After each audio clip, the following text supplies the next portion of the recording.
Question 3 for Unit 14 asks what happens if we make a $5,000 investment each year for 10 years, and it happens that the investment rises 25% one year, falls 20% the next year, and then continues exactly in the same way.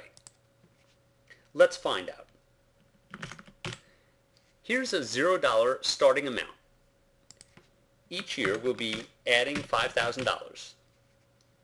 So at the beginning of each year we'll have what we had at the end of the previous year plus $5,000. What happens during the year follows a pattern. The first year we gain 25%. Next year we lose 20%. And so on. And this continues for 10 years.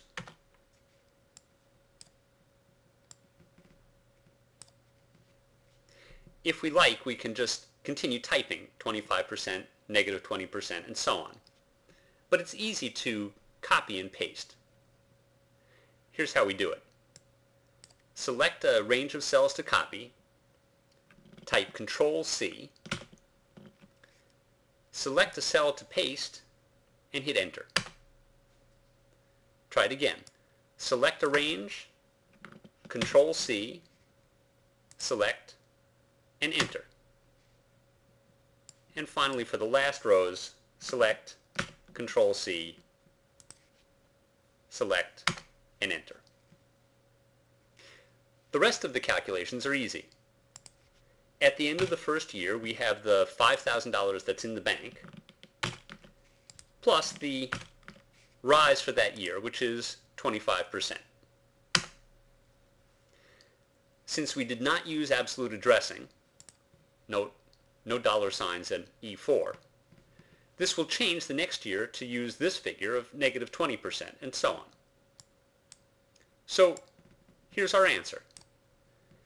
At the end of 10 years, we'll have $45,000. It's worth thinking about this for a moment, though, before we leave the question.